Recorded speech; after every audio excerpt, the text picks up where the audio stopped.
Hello,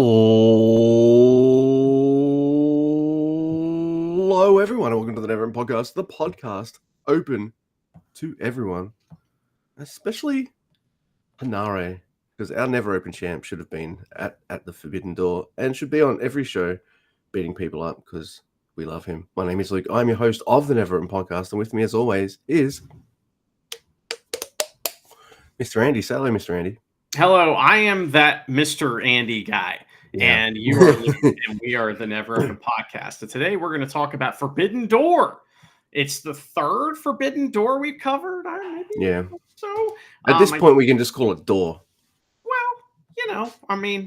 that's not what the show's called, so I'm going to go with whatever they call it. But yes, I mean, it's a door that's being walked through all the time.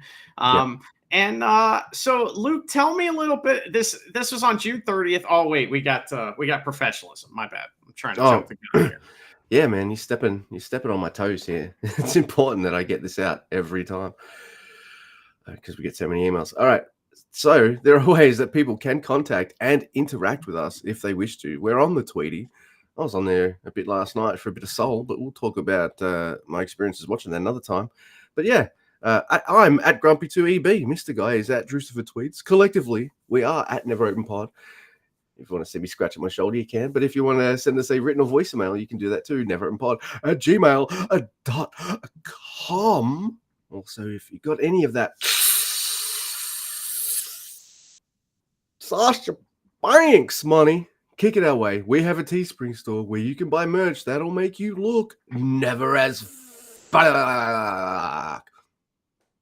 Also, if you want to see me do this intro, you can do that too. Hi, I'm waving at you. You can maybe hear that.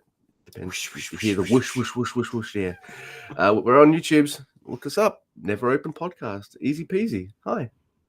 There's that rule in movies, if something moves, it makes a sound, and so that's why when like Kung Fu guys just go, when they move around, and it's really silly. So I love that though. When they're normally walking, it's fine. But as soon as it's like, yeah. Well, you swing a sword, it sounds like it's hitting another sword. It's amazing. Every time. So cool. Well, Luke, this show took place on June 30th at the UBS Arena in Elmont, New York. What was your viewing experience like for Forbidden Door 2024? The IBS Arena? What? That's the one. I enjoyed watching this show. It was a long show. It felt longer to me because I had a couple of appointments. One of them was to pick up my car, which was broken down. So I didn't get to watch this live, which is a bit delayed. I enjoyed it. I had a mostly good time. Yeah. I am the resident poo-poo on AEW guy, right? So, if you've not listened to our show before, I don't like AEW. Get it away from me. Fuck you for liking it. No, it's not really that bad. But I really enjoyed this. There was some great shit on here. Like stuff that was like, fuck, yes, this is tremendous wrestling. So I really enjoyed that. I didn't like it all, but man, it was really good. My biggest complaint, because we want to start with the negative, just to alienate as many people as possible. And that is that it is too long. There was like 13 or 14 matches. That is fucking insane. The pre-show had 5 matches on it.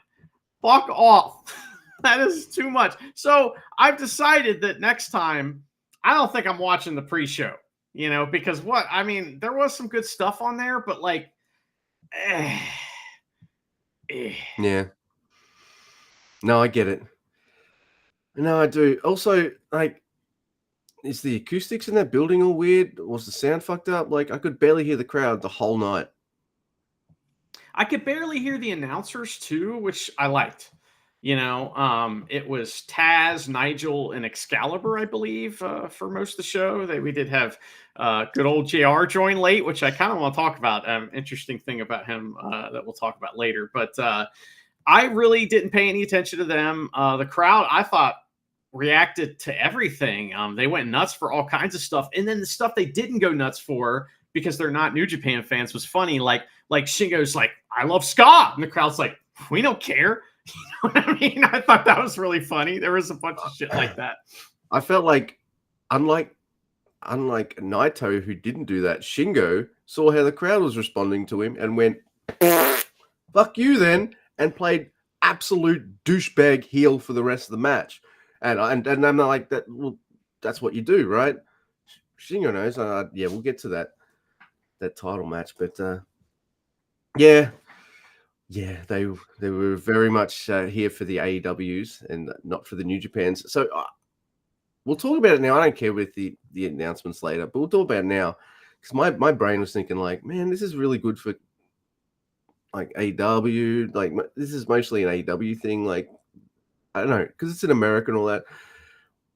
Why don't they ever do something like this in Japan? And then like they announced Wrestle Dynasty, which happened the day after Wrestle Kingdom, and I guess that's them, making that like a big deal weekend for wrestling. And I know you hate that, and depending on how much or how little Wrestle Kingdom is affected by Wrestle Dynasty, I guess. But I don't know. I just like it that those motherfuckers in America are getting their asses to Japan for a change, except for Jay White, because for some reason he's fucking banned. He's not allowed. Hikuleo stands at the border.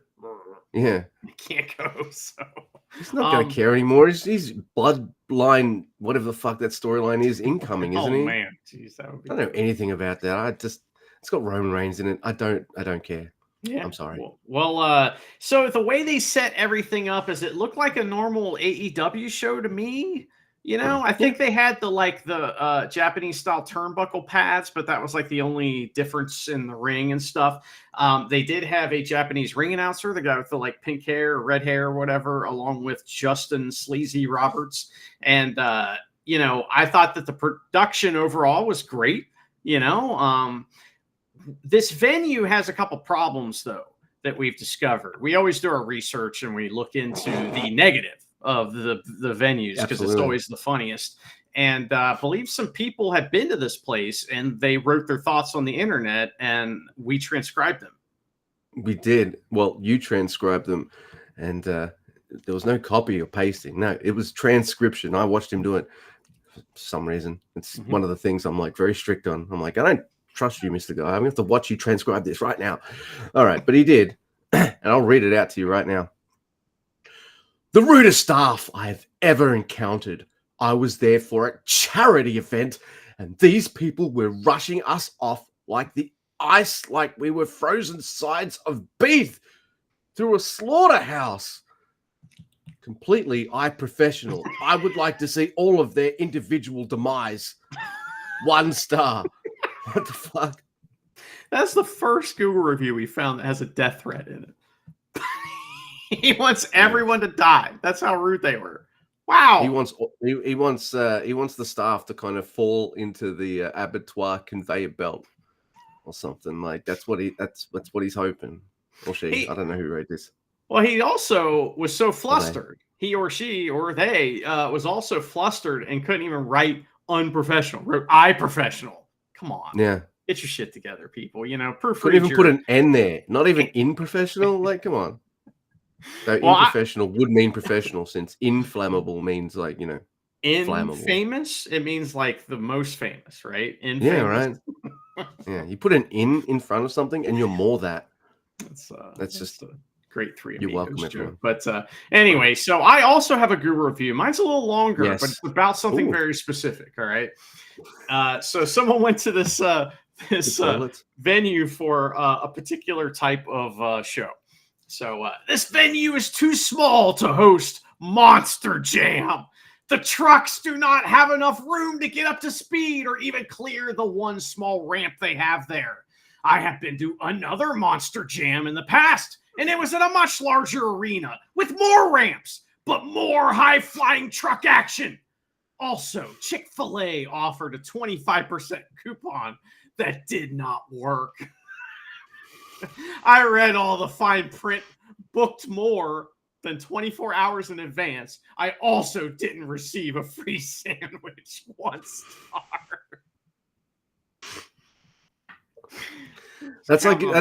Come on, man. Like that's like a double review there.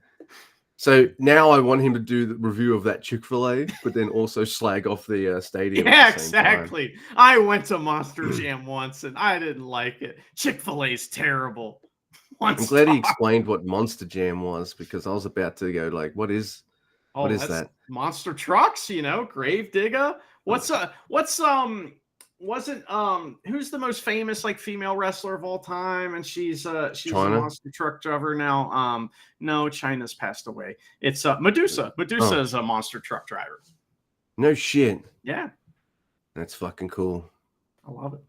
Pretty cool. Then she joined like another monster truck company, and she took like the keys from the other monster truck and put it in the garbage. Yep. That's what happened. She went from Team Bigfoot to Team Gravedigger and was like, fuck Bigfoot, and threw it.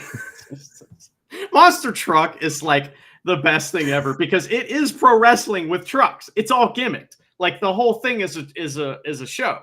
So it's like, Bigfoot always wins. You know what I mean? It's like the Harlem Globetrotters, but with trucks. It's very stupid. I like that episode of The Simpsons where Krusty's making really shitty bets and losing all his money, and he bet on the Washington team that always loses against Washington Generals. he bet on the Washington Generals to beat the Harlem Globetrotters, and he cuts to him watching the Harlem Globetrotters, and he's like, "Come on, he's just spinning it, get it."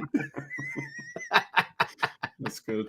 That's good. I mean, the Washington Generals can't even cover the spread, man. It's bad news. Do not bet on them. So, all right, Luke. Well, this show starts off, like I said, we have Taz, Nigel, and Excalibur on commentary, and we get a pre-show match that was unannounced.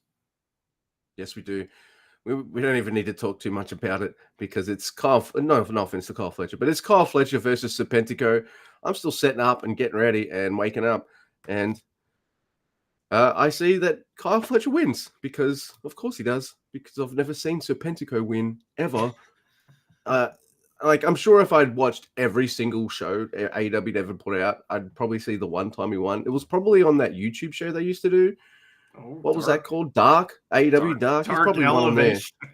Dark Elevation. He's probably one on that. I don't know if they don't do that anymore. So I've never seen him win at anywhere ever. And so he must be over the moon to actually get a spot on Forbidden Door, even though it's in the pre-show. There you go. Kyle Fletcher looks good. But I can't help but see Kyle Fletcher and be like, where's the Dunkzilla? Yeah. And my question is this. When Dunkzilla comes back, is he going to go all, I don't know how to describe Kyle Fletcher's look without sounding crazy, but his look is a certain look. Is Dunkzilla going to come in all blonde and everything and blue-eyed? I don't know. I think that might be too much. So no. He's better off. He's better off rocking the fucking Magnum PI Tom Selleck. I agree. Well, Kyle Fletcher's look is a little much. It's a little close. So anyway, next week we have a 4-way tag match. It's Brody King and Malachi Black, the Houses of Blacks, versus Zay and Quinn, Private Party, versus Gabe Kidd and Roderick Strong versus Ishii and Kyle O'Reilly. So this is fun. Ishii's over in America, so he tags in and faces off with Brody King, and everybody goes bonkers for that, And Gabe Kidd and Roderick Strong, they get an argument about who can chop the best or whatever, which is kind of fun. And then Ishii and Kyle O'Reilly team up on him, and Ishii hits a terrifying brain buster on Brody King at one point. Private Party don't do a whole lot for most of the match until it's time to do the flipping and flopping. And then they do all the dives and they face off against the House of Black team. Brody gets the pin though after his berserker Drilla Killer thing that he does. And that's fucking dope. Yeah. This is good stuff. Everyone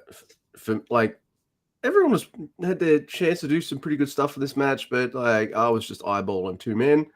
I just wanted to see everything Ishii and Gabe Kidd was doing in the match. And I feel like if he isn't already in a year or two, Gabe Kidd will be about as over in America as Ishii is and stuff, man. He's a madman, That's what I hear. If you're out there and you don't know about Kyle O'Reilly's time in New Japan as well, man, his matches versus Kushida are just some of the best things you'll ever see. you know, some of these guys that are on the show are just here because they have a history in New Japan, you know, and Roderick Strong's had matches in New Japan too, when he was in ROH, but I'm glad he's still out there doing stuff because Roderick Strong is tremendous. And like, I mean, he was feuding with a thumb in ROH for years. And it's like, we got to get something better for this guy to do. You know what I mean? And here we are. He's got all kinds of cool shit to do. It's great. I've been enjoying him actually on AEW. He kind of clicked for me in a way, as a character that he might not have before. I mean, I didn't see a lot of his NXT stuff, so I probably didn't see much of the development there. Yeah, but I've been enjoying him here. And of course, because he's a heel and gave kids a heel, they can't get along, so they just have a bit of fun with that. Yeah, it's good. Man, you took more notes for the pre-show than I did. But we got Chris Statlander now and Momo Watanabe versus Willow Nightingale and Tan Kano.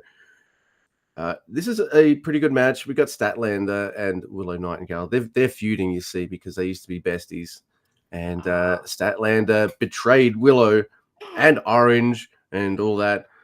She did what Trent did, but unlike Trent, who wasn't allowed to, get over on Orange ever at all, Statlander, and Willow, it hasn't been like a one-sided affair. It's like it's two strong women who just, one betrayed the other, and there's the story. It's good. This is a pretty good match too, but this ends when Tan Nakano does a fucking scary-looking bridging German suplex on Momo Watanabe. I see it happen. I'm like, oh, god damn. 1, 2, 3. I'm like, yeah, that's right.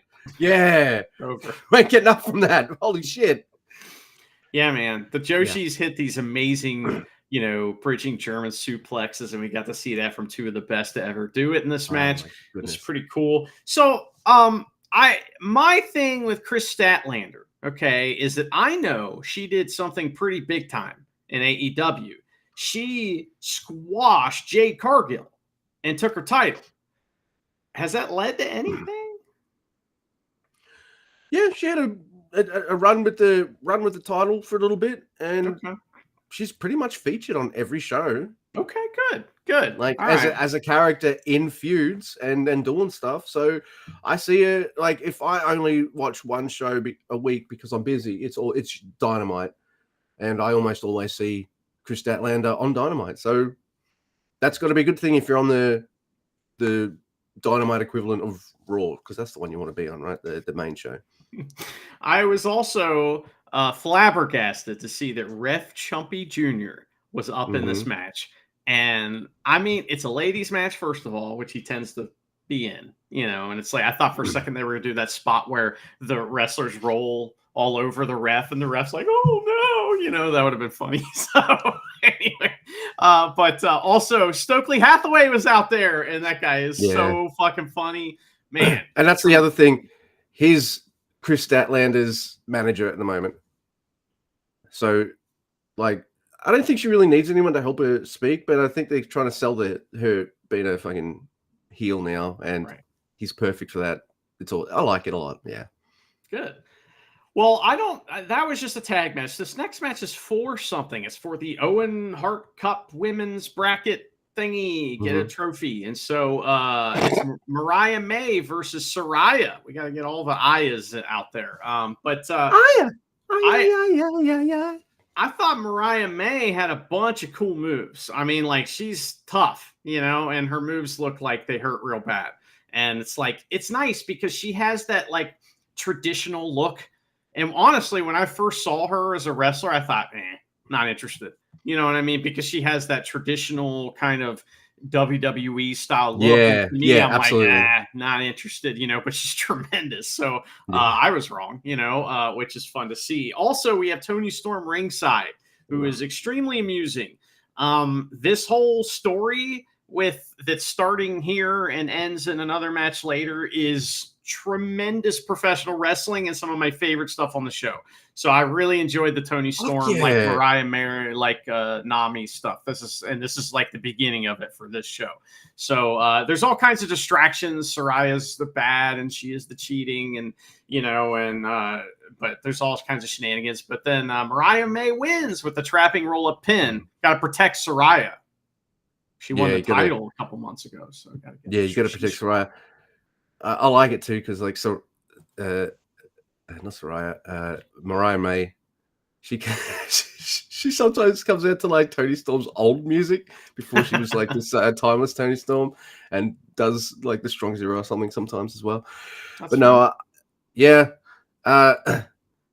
Tony Storm is too good at what she's doing, and she's the women's champion, and she'll have opponents where I'm like, man, I would kill to see Serena Deeb be the champion. I'm like,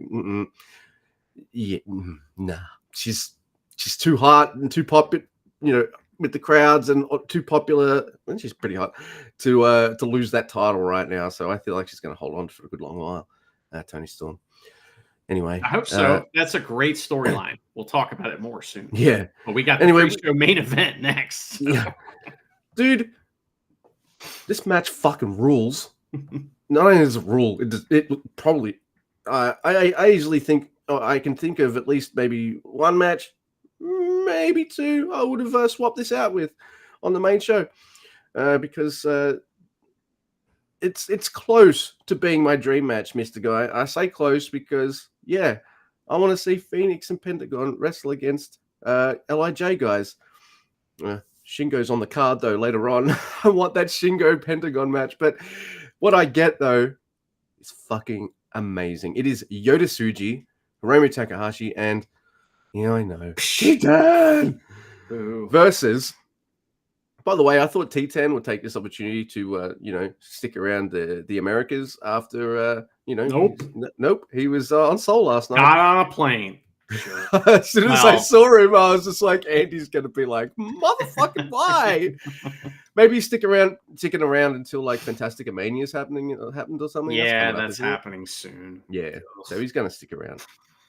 Anyway, it's Yota Tsuji, Hiromu, and Titan versus Rey Fenix. I'm not calling him Penta El Zero yet. It's Pentagon Jr. for me for life versus Mystico. And what are we doing, man? It's Pentagon and Yota Tsuji just in the ring at the same time, wrestling. Hook it up to my veins. Just give it to me. I love it.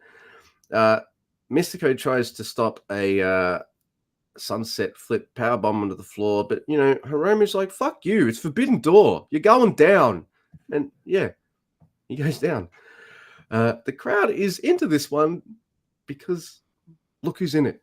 And the LIJ guys, I feel like all of them except Naito realize that, like, all right, they're gonna pop more for the other team. So let's do our Rudo shit. That's what they're doing here. This is, and I'm just so happy this is awesome, Sharon, because this is exactly what I want when, like, my favorite guys from AEW, because I just love Lucha Brothers, just wrestle LIJ.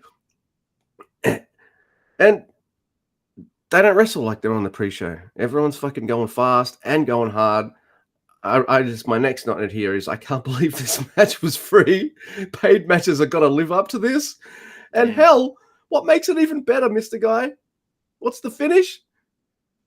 Titan taps out to Mystico. And I could just see your face just being like, yeah, Doki style. And it was everything I wanted. They did all the spots. Fucking Yota Tsuji's offense, when he starts getting on a roll, crowd's just like, he's got that unique offense that when you see him, you're just like, he's gonna stick in my head. I'm gonna remember him.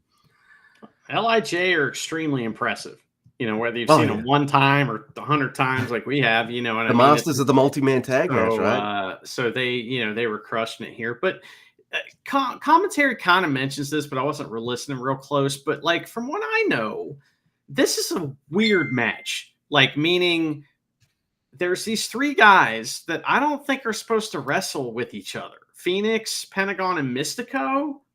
That's like what I mean is that there's two big companies in Mexico. There's CMLL and then there's AAA.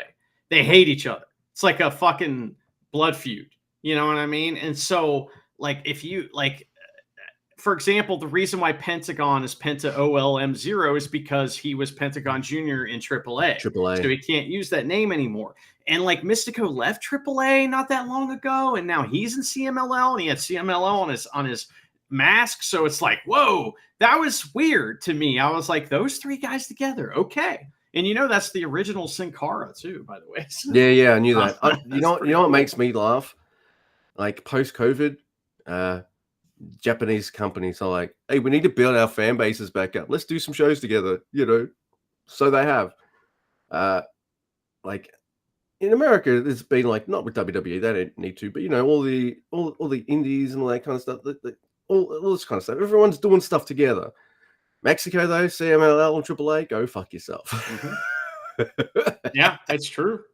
But here, this is something here. I'm not sure what it is, but it's something. So that was kind of cool. I like the match. But that was the end of the pre-show. And there were 5 matches on the pre-show. There's like 300 on the main show, which starts with a good opener that is like, hey, we got a storyline going on in AEW that really's got nothing to do with anything that's going on this show. So let's just kind of get that out of the way. And what it is it's MJF versus Hechicero. MJF has turned full babyface, right? And it's working.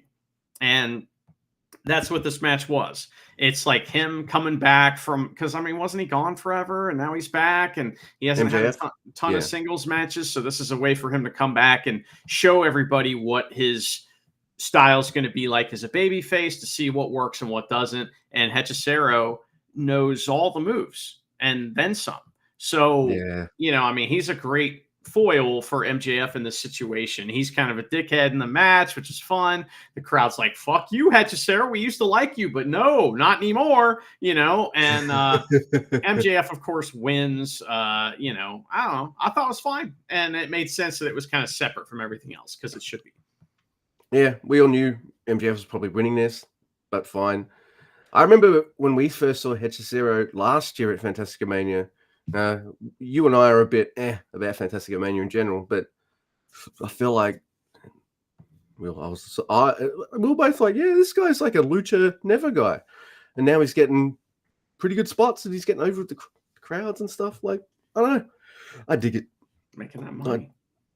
Making that motherfucking money. All right, so all right, we got the next match here. We've got the Young Bucks. That's Matt and Nick Jackson, who I still can't tell apart. I'm sorry. You don't have to. And all right, good. And Kazuchika Okada versus Max Caster and Anthony Bowens and Hiroshi Tanahashi.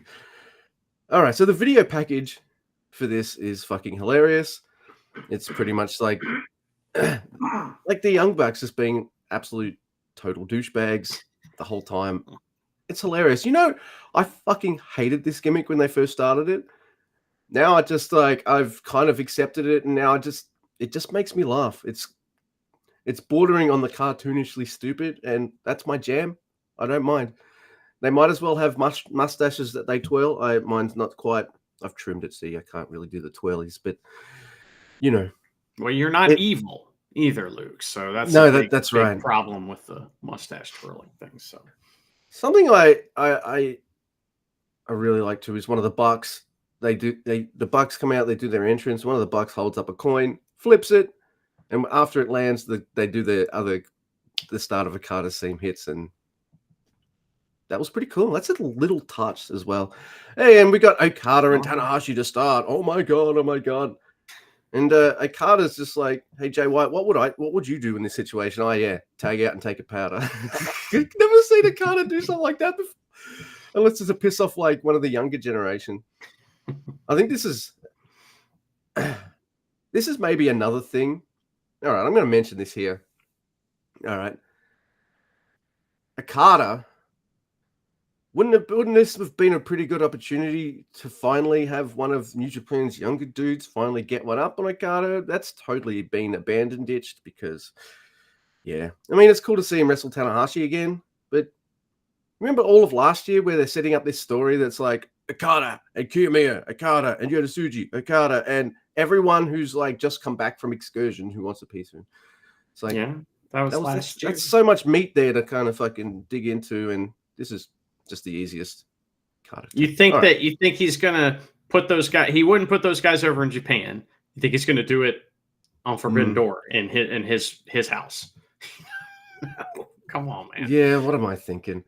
And plus, this match is tremendous. So yeah, I don't know why you want anything different. No, this match is also pretty good. I also want to say, having just slagged off Okada, his heel run right now in AEW, this is how I've always seen him, and I am loving that he's being a lot more overt and cartoony with it, and he's like mega dick asshole smug cunt. That's what he is, and I'm kind of digging. I don't know why, like, Carter's working for me. Mind you, he doesn't. Yeah, I don't know why. It's just I don't know what to tell you, man. But I don't know what you're telling me. So I'm trying to say, like, I can't believe that Okada's like really clicking for me, and it's not, it's not in New Japan at all. Well, I tell you, one of the reasons it's why is you're not having to watch his 40-minute matches anymore, because that's what you didn't like, is 40-minute matches that half of them were just kind of hanging out outside the ring. So that's when you'd be like, oh, he's slow, and then he wins. You know what I mean? Yeah. So it's like now, I mean, how long did he wrestle during this match? Not long, and he tried to wrestle for very little. He tried to wrestle for less match than he could have, or than he wanted to. So, all right. So,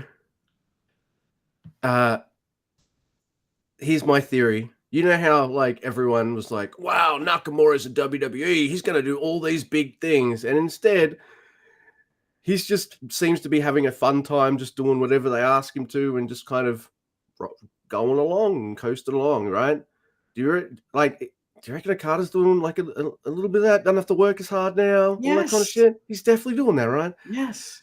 And he's getting paid. So, like, yeah, you can't really fault him. And you're right. I don't have to watch those things anymore. Anyway, this is lots of fun. We see Max Caster doing a sling blade, all that kind of stuff, helping Tanahashi. Then we, where am I? I don't know, man. I think this match is pretty fun. It's mainly based on Okada just being a dickhead, and that's kind of the main thing. And then what happens at the end is shocking. Yeah, we got Rainmaker, and the president of New Japan is pinned. Oh no! Everyone, I don't care if people. I didn't make a big deal out of it at all, because if you've been watching New Japan over the last year and saw Soul last night, Tanahashi's the president. Also, he's like 44, 45.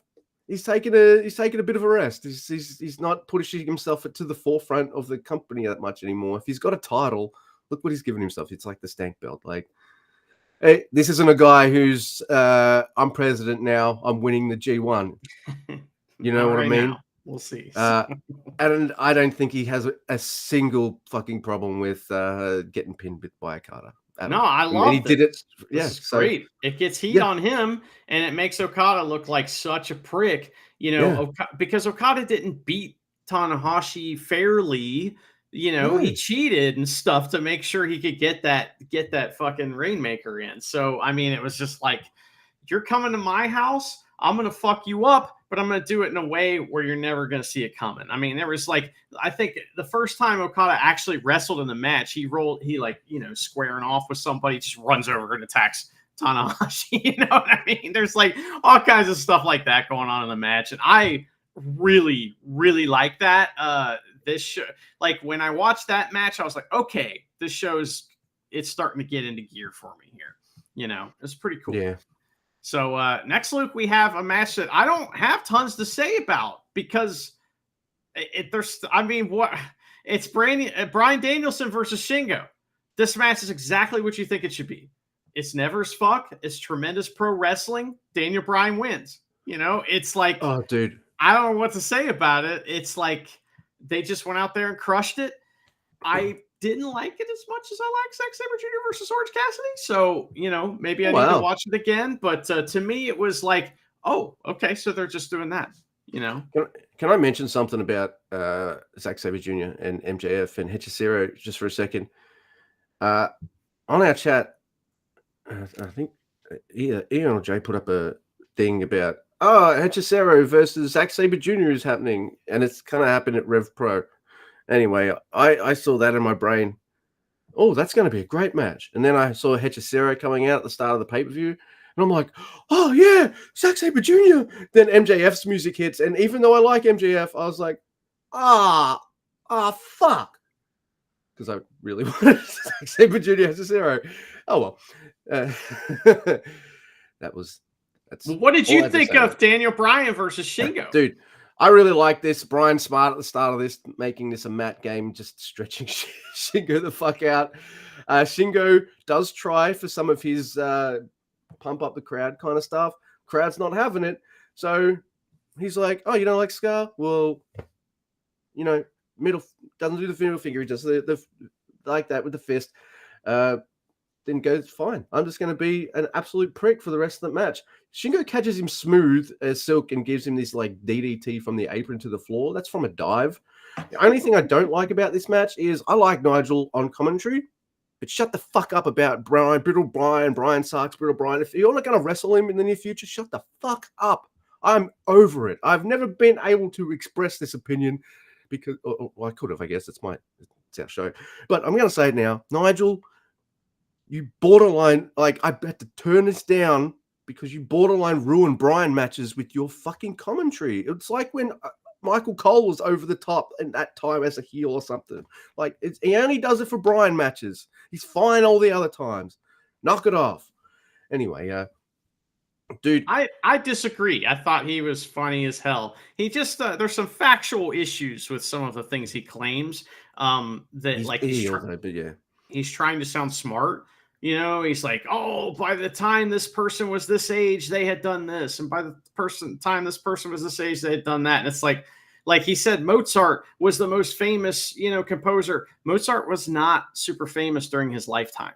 In fact, they found a lot of his, stuff, like his music was printed on like posters and stuff on the back of it because there was a paper shortage at the time. He was buried in an unmarked grave. So he didn't. So that was my only issue with it. But then again, he's a heel, so he can just say whatever he wants. But I like Nigel, so fuck you. Well, I did say I like Nigel all the other times, except, I just want to punch him in the fucking face. But look, we get like this. We don't see many Germans like this, but there's like this like gnarly looking low German by Brian. Can people like just watch this match and just like see that? Because I like my Germans. Low, medium, and high, it turns out. And I feel like what adds to this match for me is Shingo has the right moveset to scare the shit out of the crowd when he fucking crunches Brian Danielson. Because not only are the fans just like going, Aubrey's going over there like, dude, you all right? I'm fucking selling. Get the fuck out of my way. And that's the other thing about Brian. He's had some scary injuries, but he's also really good at selling, so that makes it even fucking scarier. I really like the finish. Shingo does not tap out. He passes out, unless it was a verbal, but the camera didn't get it. No, so it's like telling someone in a movie that someone's dead, and they're like, I don't believe that until we see the body. Like, I don't believe you verbaled until I see the verbal. He passed out. I love this match. I thought it was Verbal Kent. Yeah, he was in the Usual Suspects. But well, since you were yes, he was. Since you were a bit of a fan of the stuff you got set up for in the previews in the pre-show, why don't you? Do you have anything much to say on Mina and Tony? So this is for the AEW Women's title, but it's also for Mariah May's friendship. So, which is so funny. So she's out there and she's like standing in the middle, and she's got the flowers, and it's like the traditional Japanese thing that New Japan never does anymore, by the way. They should do that. That shit's great. You know, you get the ladies in the kimonos sitting there in the ring, and this time it's Mariah May, and she gives each competitor the flowers, but then she pauses and looks at him and just goes to the outside, right? She can't make a decision yet. She has to see the match, right? This has to be decided in the ring. So she is tremendous. And like this whole match is so good, man. It was a well wrestled match, but it's all about the story, right? And so, Mariah May doesn't want to see her friends beat each other up, but she also respects, the world of pro wrestling, and that, this is kind of how, like, it's funny because Mariah May might be smarter than she looks, and what she's kind of like her plan here, in my opinion, I don't know if this is the story they're telling. Get these two fighting, and then I take that title or something. Is that Mina, is somebody that Toni Storm doesn't know, but it's somebody that Mariah May respects. So she's going to show Mina, Mina's going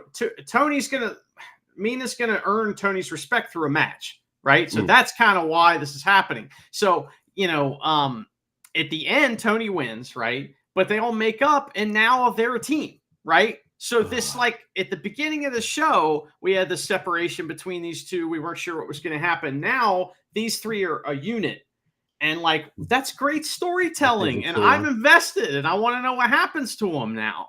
That was really good. I liked it. I can keep you updated. Yeah, no.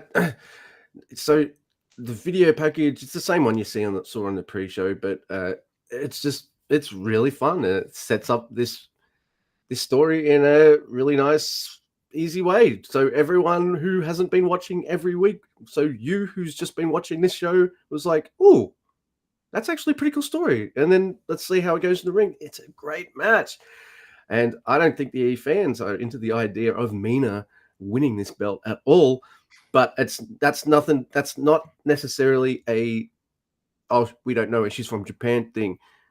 This is what's been happening with pretty much all of the opponents they've been giving Toni Storm. Everyone's just loving the Toni Storm, like, 40s actress gimmick that she's got, where she's got like this attitude as well. People aren't ready for that train to end.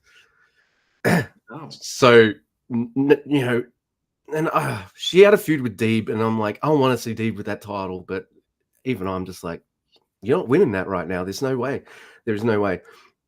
But, I think like Mina, like some of the other Japanese wrestlers, just was like, oh, you don't want me to win? Well, fine. And just lays into Toni Storm, just fucking beats the shit out of her, just to be like, all right, you might not want me to win, but I'm going to show you some cool shit and you're going to be into it. And I feel like she wins the crowd over with that.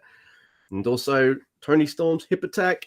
Look, I wouldn't pay Fale $50 dues for a chop, but I would pay $50 dues for that. I'm sorry. Yes. Good to know. There you go. Writing that down. Write that down. Charity is going to beat me up. That's okay. But strong zero on Tony, on Mina by Toni, and she retains. And it was just a really wonderful women's match with a great story. I feel like the women's division might not be where everyone wants it to be so far, but you've got Toni Storm on a hot streak with this gimmick. And now you've got the Mariah May and Mina Shirakawa stuff as well. I hope. And Mina in the video package says, "I'm here to stay." So I'm hoping that's true, and not I'm here to stay in the same way that The Rock says, "I'm never leaving." And then there goes to make Fast 100. Yeah, I mean, Mina and The Rock, they're very similar. And then you've got the other women's title, the TBS title, which whether she's clicking for you or not, Mercedes Moné is a big star, and they're bringing feuds for that, which we'll talk about a bit more later. And they've got feuds that don't even involve titles, like you've got Statlander and Willow going on and things like that. So I feel like they're really trying to build something with the women's division. I feel like tonight showcased a good portion of that really well. So yeah, I agree. And like my thing with those three, Mariah May, Nina, Anima, or whatever her name is, excuse me, Anima. and Tony Storm, is that they're like character baby faces, right? They're supposed to be heels, but they're just over, so Yeah, they can't. So the problem is like, who do they feud with? Because like anyone that they feud with that is like not as rambunctious and entertaining and character based as them, I don't know how that's going to work. You know what I mean? exactly. It's an interesting situation where you have somebody who's a face but has all these heel dynamics. What do you do? So it's interesting to see what'll happen. Hopefully, with three of them together, they could start doing some evil shit again, and it'll work. So Yeah. All right, man. You want it?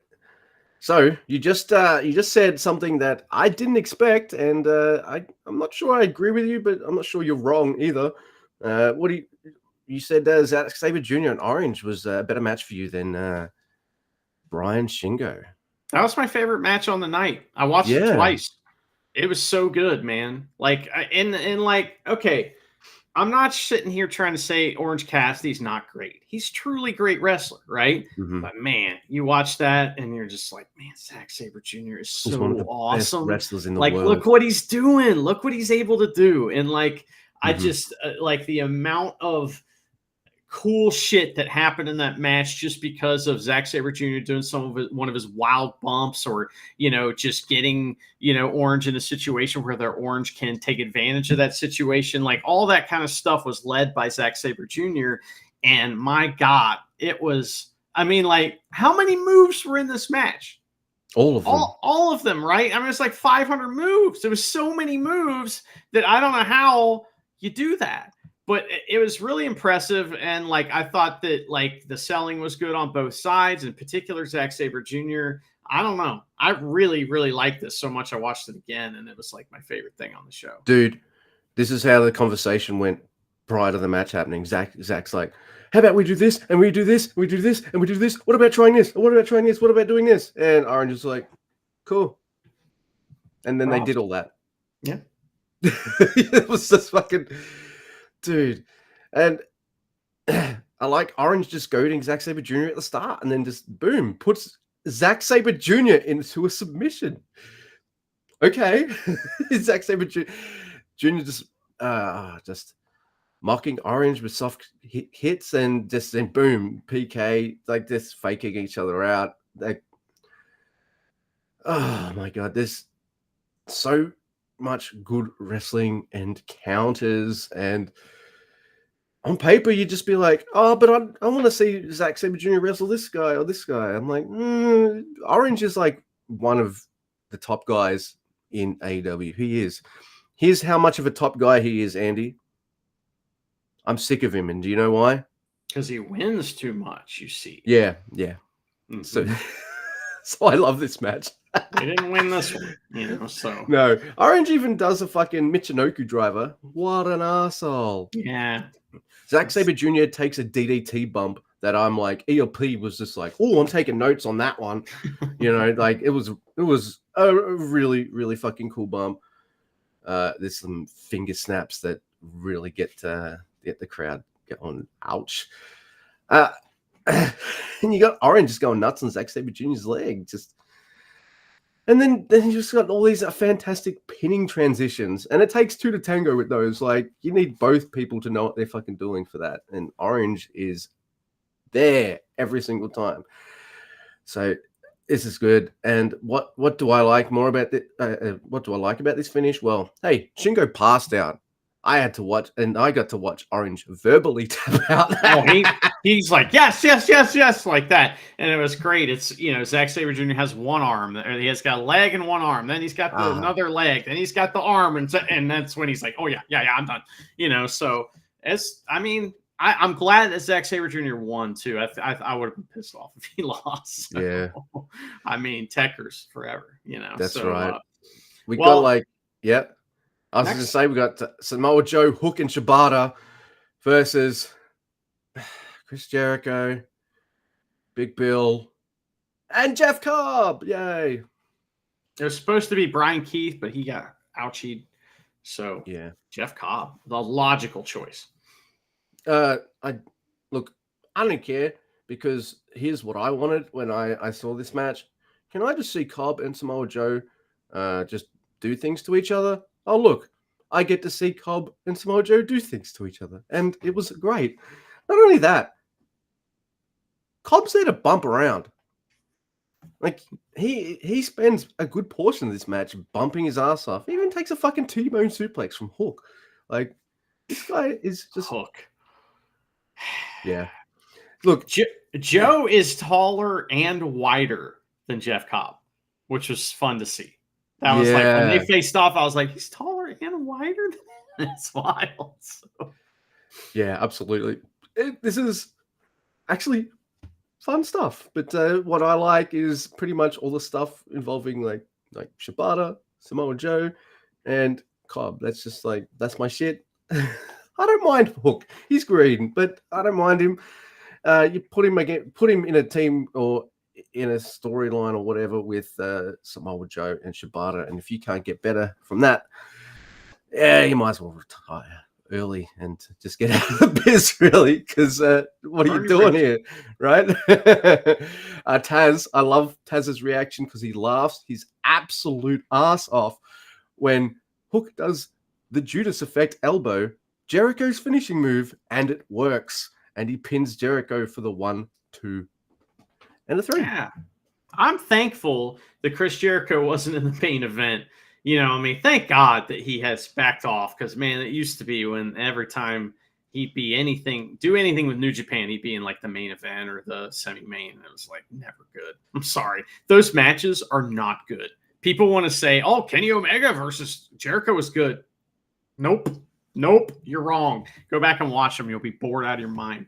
But anyway, I really like the crowd, you know, saying that they do the beef chants or whatever, you know. Yeah. That's funny, you know. Also, Shibata hits a back chop on Jericho, and Taz reacts very strongly to that. He was like, that's against the rules. I thought that was funny. So also, I noticed that when they did the announcement, so it's like, oh my God, it's Shibata. The crowd's like, yeah. When Joe comes out, they're like, yeah. And when Hook comes out, they're like, yeah. There's no reaction for Hook whatsoever. Now, he did hit one of my favorite moves in the match. He hit a top rope double axe handle to the floor. Wow. That's great. I love that. That's like, it's like so safe and just nothing. And it's just the best. Like, do that. So that was fun. I'm glad Jericho lost too. Fuck him. So, anyway, next, Luke, we have the ladder match for the TNT title. Every single one of these matches has a video package, and like some of them are a little different than others. Like the one for the Elite was like a news report, almost like, you know, Unsolved Mysteries or something like that. You know, this one's very normal. I do appreciate them. However, that's one problem I have with pre-shows is that they show you all that shit, and then you gotta watch it again, and it's like, yeah, on the main show, I'm just like, watch it again. Anyway, okay, so this match includes Mark Briscoe versus Takeshita versus Dante Martin versus ELP versus Leo Rush versus Jack Perry. And you're thinking Jack Perry's going to win, right? So yeah, that's what I was thinking. But everyone else in his team has gold. Do they? Okay, I don't know what team he was on, but I just know he's with Okada and the Bucks. Oh, okay. Well, he has the biggest crowd reaction. So anyway, but ELP, he hits this like spinny F5 looking thing, puts Leo Rush through a ladder, which looked really painful. There's a brain buster from on Dante Martin on the side of a ladder from Takeshita, which is ridiculous. Mark Briscoe goes full Sabu on Takeshita and like runs and jumps on a chair and like, you know, hits the top rope and goes flying. It was like, wow, that's fun. Taz really like that. Yeah. ELP does purple nurples on Leo Rush at the top of the ladder, which was fun. I was really hoping, I was like, great. Okay, here we go. Next, you know, he knocks Leo Rush off. Next person runs up, purple nurples. You know what I mean? That would have been great. And then the last person figures it out, but they didn't do that. So they wanted to be serious, you know? So anyway, so Takeshita takes ELP for a gigantic blue thunder bomb off the apron through a table. So they're dead. And then Jack Perry beats up motherfuckers with a chair and wins. Yeah, that's a general gist, but I do want to say I feel like there was an emphasis on this match on one man in particular to make him look like a fucking beast, which is something that's really good to do because he's in the G1. And Takeshita, he just looked absolutely phenomenal in this match. He did at least one move on everyone that kind of fucked them up for a portion of the match. Like, I think he power moved everyone at least once. And in fact, they piled on him at the start because he was the biggest dude in the match. Dude, and he's just fucking gnarly. He just does a simple move, and I'm just like, hey, just looks like he killed that man. So yeah, I haven't seen him wrestle much, so I'm glad to see a little bit of it. Dude, It was good. you're gonna have an amazing time watching him in the G1. I promise you. In fact, he'll be wrestling El Fantasma as well. See, that's another thing. I forgot to put that in my notes, but I assume they were probably in the same, block, and this is technically a preview match. So, will a table make its way out to ringside during their G1 match? Probably. So that's good. That's another thing. I actually have that in my notes. I like that they had a few minutes together in this ladder match because they're going to face each other in over the next few weeks, at least, in a G1 match. So yeah, but look, it was a lot of pain and ladders just to get to. Oh yeah, and now all the elite dudes have golds. But oh well. I like Jack Perry. I think he's awesome, and he has got so much heat, and it's the best. So I kind of want him to beat everybody. I loved it. So this is a match that is interesting. It is Mercedes Moné versus Stephanie Vacquier. I think it's no secret from what you've gleaned from us who watch AEW, Mr. Guy, that none of us who interact with you and talk about AEW particularly like Mercedes Moné, her character and shit in AEW. I think it's too facey, too stilted. Some people need a script, and there's no shame in it. There's no shame in it. Hey, it's awesome that AEW is a company that allows you to be a bit more improv. But we're gonna write that up for the next episode, maybe. Some people need some production. So no. But I've always liked her in ring, and that's hasn't really changed.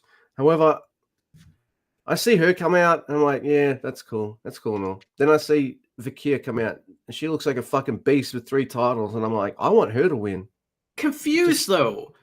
It's title for title, but which title? She's got 3. So that was a little confusing. And I was like, and they didn't really explain it. I don't think, or if they did, I wasn't listening, which is probably more accurate. So. The crowd is a bit more pro Vacquier in this as well. And I don't think necessarily, no offense to Stephanie Vacquier, who, we like, but I think they're more against Moné than they are. They were cheering for Vacquier. Yeah. They were booing Moné. In fact, at one point during this match, Mercedes Moné is from Boston, and these motherfucking New York Knicks fans up there in New York, is that how you talk up there in New York? Anyway, they start chanting, fuck the Celtics.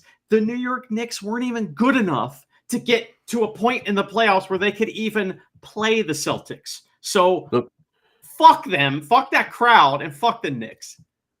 Look, I don't know anything about the NBA, but you do know some things through either osmosis or just like, hey, people around the world keep up to date with that shit. You hear things. I've never heard anything in terms of finals or anything like that and the Knicks ever. It's been a long time. Playoffs, I guess you call them. The fans of the Knicks embarrassed themselves during the playoffs this year. It wasn't just the Knicks. A couple different teams' fans, they would win a game in their series, like, and they fans would start chanting, "We want Boston." You didn't even get Boston because you couldn't even beat the team you were playing at the time. They were looking ahead, and they fucked up. And so, like, it's funny because the team that then the Dallas Mavericks were like, we want Boston, and then Boston almost swept them in the finals. So Boston's the best basketball team ever. They're better than the Dolphins. Oh, it must be. But then again, look, the other thing about this match, Monet versus Fakir, is, well, the title, the IWGP Strong Women's title, was pretty much a belt created for Mercedes Monet. She got injured in the first match for it, and Willow became the first champion, right? So this is pretty much a belt, like, with her name that they've never scrubbed it off her name off it or something. But so you always knew she was going to win. Crowd doesn't really like that either. Another thing is Monet doesn't lean in enough on being a heel. They're booing you, dude. Act like a freaking bitch. Like, act like a motherfucker. Like smack Fakir in the face or something. Like, you know.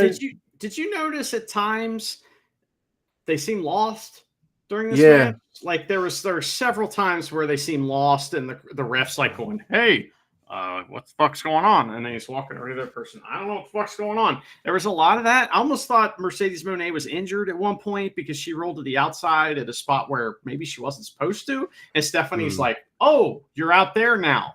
I guess I'll just wait for you." Because, like, I don't know. There just seemed like there were these lulls in the match where nothing happened. And the crowd's like, what's going on? You know, and we're all like, what's going on? Something ain't right. But then, like, Stephanie would hit her sexy head slams, and the crowd would be like, oh my God, I love that. You know, and so they did enough to kind of keep the crowd up. But there were times where the crowd was like, what is happening? So here's what I would do. All right, wrestler who's in company, wrestle for the company every week. Not every single show. Like, there's 3 shows a week. It doesn't have to, but like, wrestle every week. It doesn't have to be a singles match. Make it a tag match, but wrestle every week against different opponents and stuff. Work all this shit out. Like, she's wrestled so few times. Maybe she's practiced a lot. That's great. But sometimes maybe what you need to get everything to click is a crowd to be like, oh, that doesn't work. This works. This works when I do that. That, like, I don't know. I feel like Monet is a little on the rusty side, and this match should not have been this high on the card. In fact, this is where I would have put maybe Toni Storm and the Mina Shirakawa match, because I don't know, not only was it a better match, I found it a lot more. I liked it more. I didn't look at that match and be like, these two ladies don't know what the fuck they're doing with any stalls. I saw, two women who, worked together before or something like that, and just went out there and crushed it. Not in terms of wrestling, but story as well. No one liked the story of this match because no one really likes this Monet on-screen character. This is not the Monet we want. I think we liked her when she's like the boss bitch, right? Like, something like that would work a lot. When she's like she has to be an outright heel, like fucking douchebag heel. That's the only way this works, and maybe that's the way they're going, because after this match, someone who has been gone so long, I get sick of my mate asking me when Britt Baker is coming back, and now he can finally shut the fuck up, at least for now, because Britt Baker, hey, she's here, and yay.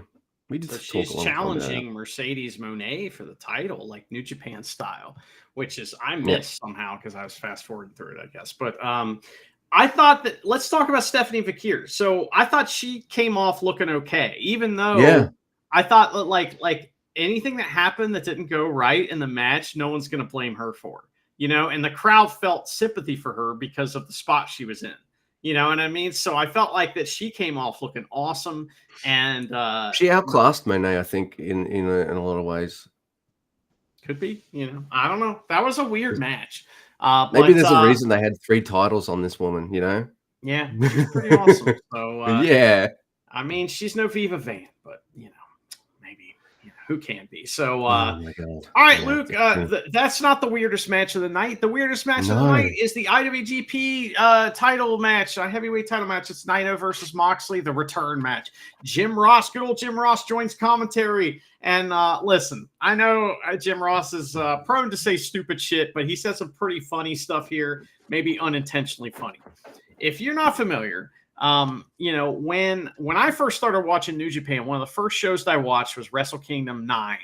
And JR did commentary on Wrestle Kingdom 9. And one of the funniest things on the whole show was Nakamura came out. And JR's like, I had breakfast with Nakamura. He is a Freddie Mercury devotee. He is a fan of Michael Jackson. And that's just like, and you're not sure what he's trying to say. You know what I mean? Like, it's just this weird kind of like way he describes him. So, like, is that a good thing, JR, or a bad thing? Like, so he gets on commentary, and the first thing he does is they're like, "Hey, you called Naito matches, right?" And he's like, "Naito, he is a professional wrestling bad guy, like that." It's like he is a Rudo devotee, and he starts talking just like that. It's really funny. So anyway, so he actually added to the match for me a little bit. We also have Red Shoes here, but here's the problem with this match. All right. It ain't good. All right. Listen. I was so surprised by how bad this match was, considering the two wrestlers involved. Well, here's an example of one of the things that doesn't go well. Is that, like, I don't know why we have to do this spot anyway. Can we just get rid of the spot in pro wrestling? It's, that one part of the barricade breaks away. So you're going to spear somebody through it. Naito, famous for doing spears through barricades. So they ask him to do that to Moxley. Doesn't go well because Naito doesn't do that. And Naito's on low effort in this match as well. He's just kind of like, yeah, I'm here to fucking get my title back and get the fuck out. He might as well have worn his t-shirt the whole match. Yeah. So, he like tries to bust through the barricade. It doesn't go right. And so he just like picks up a piece of foam and starts hitting Moxley with it. And the crowd's like, boo! So, but as you alluded to earlier, he doesn't really take the time to do a lot of the character stuff. He just kind of is there to get his shit in and get the fuck out. And it's fine. There's nothing incredible, but either way, the point was this is a story match. And the story is the title's coming back to New Japan because Naito wins. He gets Destino. And thank God this is over because that was, of all the people that could feud with Jon Moxley, that's one of your guys in New Japan, I just think Naito is one of the worst ones as far as, like, they're not a good matchup entertainment-wise for me, in my opinion. So I liked their first match in Japan. I mean, I was surprised that Moxley won, but I liked that match better. Didn't fit, even though Naito lost, I didn't feel like he was on a fucking low effort that night, right? So, yeah, I was snarky on our group chat by saying, "Oh, why isn't this the main event?" Blah, blah, blah, fucking blah. Then I saw the matches and I was like, "Yeah, I'm a fucking idiot." Like, if that's what that main event was going to be, I'm glad it wasn't the main fucking event. Like, am I insane? Like, ugh. That's the voice that I read your messages in. Like that. Yeah, that's the voice. Yeah. Dog shit on the floor. It was. So want my coffee, and I just want a podcast. So dog Lucas, shit on the floor. This main event, you were going to be pissed off if Will Ospreay won, right? Yeah. Because Swerve is kind of like this organic champion, and he's built his like following from the basement all the way up, right? So he's one of my guys. Everybody loves him. I mean, I remember seeing him on the indies back in the day, and he was always the coolest dude in the room. My buddy Sean, the ref that passed away, he would never sell anybody's entrance music. He loved music, but he would never sell it except when Swerve would come out to Shaka Khan, he'd start dancing a little bit. And I always love that. So the guy it's tremendous. I'm so glad he's getting this run. You don't want it to end. No. It's similar to the thing with Tony Storm, right? Where it's just story wise, it's not time for it to happen. So you were very worried about that. Yeah, absolutely. So I didn't see any his indie stuff. Totally didn't see any short NXT run or anything like that. But I think we've mentioned this many times on the show. We love Lucha Underground. And one of my favorite characters or wrestlers on Lucha Underground was Killshot. And if you notice on one of the knee pads on Swerve Strickland is a little kind of Killshot target on there. He was one of my favorites. And color me surprised when I see him on AEW sans mask. And I'm like, as a straight dude, I'm like, oh, damn, you put a mask on that man? Like, really? He's very handsome. Yes, he's very handsome. This match is absolutely fucking amazing.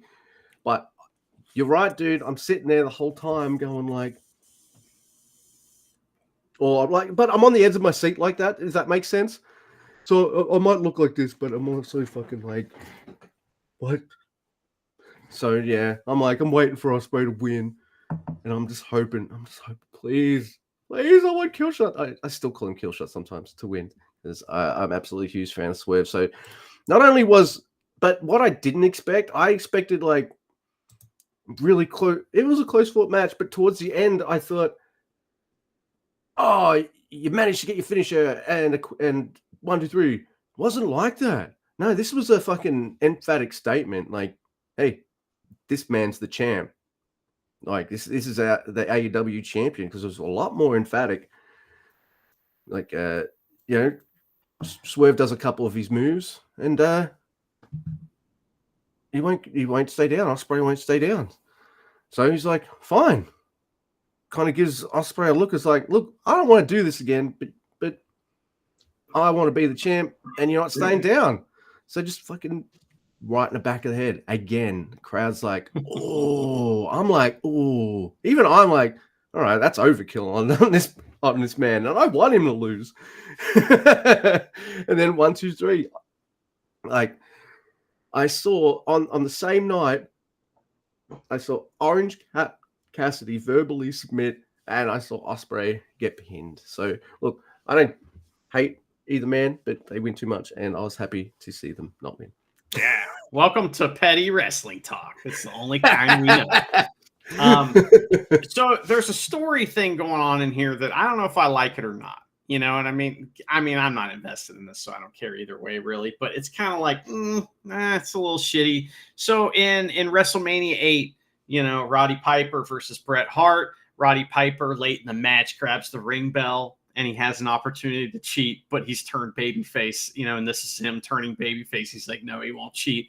And then he loses. It's his undoing. That's exactly what happened in this match, is that Will Ospreay got the opportunity to cheat from Don Callis, who interfered in the match and gave him a screwdriver, but he doesn't cheat. So that's his undoing. So Swerve's win has a little tiny asterisk next to it, right? You know what I mean? Which I don't know if I like that or not. I mean, you want to see these guys wrestle again, so you want to leave something on the table, and that's how they did it. So I'm not mad about it. I mean, obviously, I don't care either way, but I will tell you this. When you talk about some of those like top tier pro wrestling matches, Will Ospreay versus Kenny Omega, Kenny Omega versus Okada, Taichi versus anybody, it's like, this is right up there with that. This is high quality pro wrestling and some of the best stuff you'll ever see. It's fantastic, and I loved it. I just wish it involved a New Japan guy. I do too. Not only that, I didn't like that Ospreay already has a title and is going through another title. When you have a title there, you could have wrestled someone else on the same show. I don't know, but then I wouldn't have got this match. Or maybe you shouldn't have given him that belt if you were going to have him have a title shot over Just here. Just go title for title, but not for that title. Right? Yeah. Like the Monet versus what's So they already had that gimmick on the mat on this night, so they couldn't do it twice. No, they couldn't. But I like the show a lot. I was a bit surprised to watch an American show with Japanese wrestlers in it and not see Mr. Vandergriff anywhere. Yeah. Well, they didn't have room on the pre-show. There's only spots for 5 matches on the pre-show. So. Yeah. And right. Plus, he has to be in the main event and he has to win, and they had to put over LIJ. So that's right. He should have been in that match and just killed everybody. Where my West Coast Wrecking Crew? Come on. Yeah, that would have been nice to see them show up. Although I don't think anybody on AEW that's an AEW fan would even know who the fuck they are, which is sad. But what is this the best Forbidden Door we've seen? I don't think so. I think that the last year, I really like last year because we got Okada versus Daniel Bryan, and that was fucking something else, man. Taps him out with a broken arm. Yeah, I think that was probably the best one, but I really like this one a lot. Yeah. I think you're right. I think I do prefer last year's, but having said that, I was thoroughly entertained watching this. And, I would have been thoroughly entertained, I guess, if some of the finishes went the other way, but they went my way, and that just adds to it. It just does. Well, here's my advice, because petty wrestling fan wrestling advice, all right, is that how about just less? That's all I'm asking for is that was very good. How about just a little less of it? You know what I mean? Then maybe it's like you always want to leave them wanting more. And I'm like, I'm like 2 matches into the show. I've already watched 7 matches. And I'm like, what? I don't want to watch any more wrestling. So I'm already tired of it halfway through the show. So I feel like I had the opposite reaction to, and I guess we'll speak about it when the Friday night show has happened, so we can talk about both. But I had last night's Soul was like 2 hours. Fucking hell. Bish Bash Bosh, saw some gnarly shit. We're out of here. I'm like, oh my God. That is the complete opposite of what I watched the previous day. It can where be it's just like we can just take our time and stuff. And I mean, if you paid, whatever it was like $50 for this or some shit. So I get it. They want to give people value and they want to add value to it even after you've bought it. And I get that. That's like part of it. But fuck, dude, that's it was way too much. If you went to that show, I mean, I bet you were gassed. Oh, absolutely. I have to give it to AEW though with their pay-per-views. They do try to give you bang for your buck. No pun intended. And they try to give you a wide variety of stuff on there as well. So you will get a match with some form of weapons involved. You'll get, a technical match. You'll get really good trios or tag matches as well. They mix it up. It's pretty good. So that thing is, they're always just on that shade of being too long, Yeah. But that I get it. They're expensive and they want to make you feel like you got what you paid for. You're what you just said kind of highlights the fact that we didn't have a dumb hardcore match on this show, which is awesome. And I'm happy because I feel like sometimes those are a waste of time. And then, we got the ladder match, but it wasn't, it wasn't one of those stupid street brawl kind of fucking, Every move that got hit that used the weapon for the most part had good psychology behind it. And there was a reason why it was happening. It didn't just happen for no reason. And, it wasn't just, walk and brawl, so fall down, bleed. I used to know this guy who called it fall down, bleed wrestling. That's all wrestling though. So. Fall down, bleed wrestling. Oh my goodness, it's the Moxley school, but he doesn't bleed as much anymore. He must have gotten sick of that stereotype and thought, all right, fuck it, I won't bleed for a while. Maybe he had to build up his reserves. He locked up with Naito, and he's like, this guy ain't trying. Bleed tonight. Yeah, fuck this. Yeah, so a weird time for Naito to be like, I'm in cruise control. I mean, maybe a jet lag. I don't know. You know what I mean? I don't know what it's like to fly across the world and wrestle a match, but I can't imagine it's easy. I'm not trying to talk shit, but just seemed like he was on low effort. He's just like, just give me the belt back so I can go home. There was good shit in the match. It's just when I think about it, all I think about is the bad, boring stuff and the stuff that was just aggressively bad, the spear into the barricade. Naito, the big spear guy. He does the spears. Why are we asking him to do that? Can we? Mox has got a neck, right? Right. That would have been the ideal situation. I mean, what if they had an Ibushi match. You know, it was like him and them just like fucking each other's necks. And I mean, that would have been incredible, but they went another way and it was weird. Is there a dog behind me? No, there is not. I'm hearing things. But yeah, a great show, but it's weird for us to be high on a show and the Naito match is not in the picture of the reason we're high on the show. That's true. That's weird, especially since all the other LIJ guys seem to, and hell, Mina Shirakawa, it was all that kind of like, oh, we're getting booed. Okay, well, it's just like being it's just like for LIJ being in a town that don't like LIJ. We're just gonna be absolute dicks to these people. Yeah. They're coming out in the blue corner, and they are gonna fuck with your favorite. And you know Naito can do that. He just chose not to. Or he was tired or something. I don't know. You know. Come on, man. They all fucking had to fly. I know. Just saying. Yeah. All right. Yeah, it's just a surprise. But here's another surprise. It is a diary entry, everyone. It is Master Wato. It is episode 82, Road to the Diary Master 82. I do have the next one. So if you feel like you've heard this one before, stop me. Stop me. And then, I'll, read the next one. Anyway, this is your Wato who forgot to pick up his change. During Golden Week, I decided to stay home and not go anywhere, but suddenly I felt like eating Namtaki. I learned that I could just make it myself, so I prepared some enoki, mataki, shiitake, and some seasonings and stewed them in a pot. It tasted just as good as the pre-packed stuff and was extremely delicious.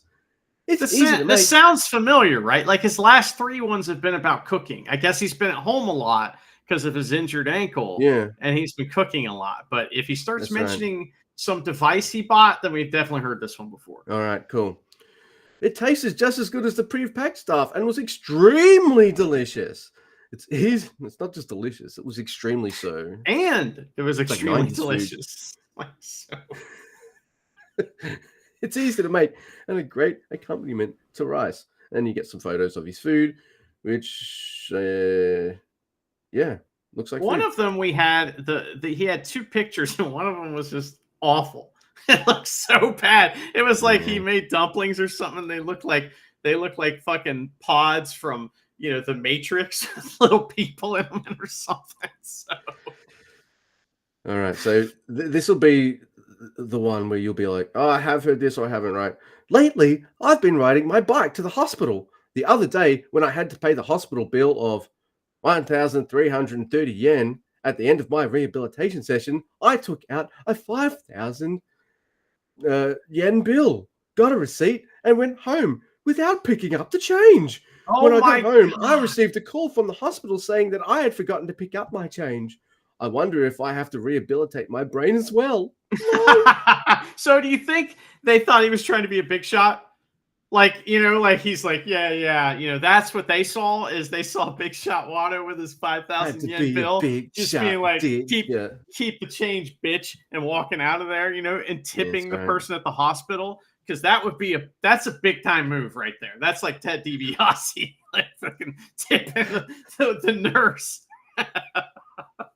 So I'm going to choose to read it that way, that's what happened. Recently, I appeared in my first episode of Shinichi Champion since my injury. This time, it was a special to celebrate my discharge from hospital, so I was paired with the unlikely duo of Yano-san and Yoshihashi-san. I haven't had much of a chance to speak to Yoshihashi-san before, so it was fun to be able to chat with him. Please watch the broadcast. Dude, I know why you don't talk to him much. Because it's fucking Yoshihashi-san. Yeah, what are you going to say? He is boring. So Yoshihashi-san wa, don't know the name for boring, but Yoshihashi-san wa boring des. Yeah. That's true. If I knew the word for boring, I would put it in there, but I pretty much said Yoshihashi is boring. Whatever. I can do Luke, that now. If you had the opportunity to speak to Yoshihashi and you were trying to start a conversation, what would you say to Yoshihashi? I think I would try to talk so much that he would not get a word in, because I feel like as soon as he does, he will turn the subject I find supremely interesting into boring butterfly-like nuggets. You know what I mean? Like, tell us all about that first run you had as like Never Open Six Man, and rather than me going like, wow, he's got some really good anecdotes in that here. He's just telling me how he can't figure out how to buy fucking incense sticks for a smoke-filled hotel room, or Well, and how he complains that the fucking places of worship are too busy because too many other people want to worship spirits. If this particular diary was his diary, the story would have gone, I went to the hospital, I paid for it, I left. That's it. There wouldn't have been the interesting thing that they forgot. You might even have a mess, like a thing of like 1,300 yen is expensive. Yeah. He's like, and also get away from my temple. Yeah. The church temple is always full. 1 star. Yeah. This motherfucker is going to the DMV, on at 10 a.m. on a Saturday and bitching that it's busy. You know what I mean? He's going to the busiest restaurant in town at lunchtime and going, what the hell? Why is it busy? Asshole. I think I'll just go to church. What day is it? Oh, it's a Sunday morning. What are all these people doing here? Fucking jerks. It's pretty funny. Our fake Yoshihashi we've made up is way more interesting. Oh, fucking hell. On the 12th, I went to Magui No Autumn 2024 Music Festival, held at the Higashi Matsuyama Satima Prefecture. Hey, wow, how was prefecture the word I fucked up the most there? During the show, the clouds looked suspicious, and I was worried about rain, but it was just about okay. I love the rain, but I lost to the sunny version of myself. Lol. Aww. There's a picture of him holding a toy little doggy thing at said festival. I do see suspicious clouds as well. It wasn't too hot. So like Nope? You ever see that movie Nope, where the cloud is like a fucking spaceship alien thing? It's crazy, dude. It wasn't too hot. The temperature was just right. And I felt really refreshed by lying on the grass surrounded by nature, drinking beer and listening to music. There was a dog run there too, so I bought a little Saburo along too. I want to go there again. And there's pictures of him at the music festival. He's wearing the dorkiest shorts I've ever seen, and he looks like a total mark in one of these photos with this lady. Commemorative photo with singer-songwriter Yukawa. Okay, that's why he's marking out. I'm looking forward to Jane Jade's new single. See ya. Do you think Yo is also there, but Yo's backstage? Dude. Lato's happy not even to watch the band and just lay on the grass doing grass angels and drinking the fucking beer and just soaking up the atmosphere, whereas Yo's behind, like, on side stage with the fucking VIP ticket, and he's like, he's already got his fucking schedule completely mapped out of who he's going to see and where he has to go at all times, like the map and everything like that. In fact, he's probably got like some kind of emergency catheter going on, so he doesn't have to miss any of the music when he has to piss all the time. You know what he ain't got time for is Master Watto. So hopefully he runs into him at some point, because Master Watto is going to be like, hey, you want to go lay in the grass and make grass angels? And he's going to be like, no, I'm missing stage B. I got to get to stage B. Yeah. The fucking Eagles are playing. The Eagles. He did like Hotel California, I believe. Know. It's a good song, but man, fuck the Eagles. Yeah. Fuck Don Henley. Yeah, fuck the Eagles. That is a common thread for us. Man, that was a pretty good Forbidden Dawn. I feel like we covered that the way we would a Strong show, and I appreciated that. I appreciated how much effort you actually put in, considering you're not a fan of half of the show. In essence, I guess. Well, Luke, I am a master bullshitter. You should know that at this point. Nah, so man, even if I didn't work on it hard during the show, I worked hard on it now. So. Yes, indeed, you did. All right, so that was pretty good. That was really good. The only nitpick I would have was, I don't know if you noticed it. Oh, we get Red Shoes and Chumpy Jr. I'm sorry, what? Where's Marty Yeah, Asami? I don't He would have think been amazing to ref the masterpiece that was. I mean, I think who refed Orange versus Zach? Was it it Aubrey was one of or the Remsburg? AEW refs. Yes, it They was did AEW. a good job, but like you want the best referee in the world. All the best wrestlers, all the best male wrestlers wrestle at New Japan, and all the best like refs, like also. Mm-hmm. Yeah, Kenta Sato, man, he's By the top way, tier. there was a bullshit kick out in the Naito match. Like Naito does like the most lackadaisical low effort kick out. And because Red Shoes knows the finish, I don't like how quick I am to bury the Red Shoes. This time I'm like, Naito, you couldn't make it look like more of an inch or something. Like now you made Red Shoes look dumb, and I like to bury him. No, I'm on his side. Like, come on, Naito. And the crowd wasn't too happy. The commentators were like a little bit about that too. Yeah. Right. Oh, crack my fingers. I should definitely do that on a podcast. Yeah, and then tell us about it. That's the key. Yeah. Gotta narrate what's going on around you, at all times. So I'd be the worst on a movie commentary because I'd be assuming that they're not watching the movie along with me and just saying what's happening on the screen. you're like, rather than shopping. talking about but Luke, what was going through your mind when you were compositing these shots of Bong Dog smoking this bong? Dog, how did you get the effect of Bong Dog doing smoking the triple bong at the end before it became like fucking Mega Bong Dog to take down Mega Mecha Bongzilla Bong Dog?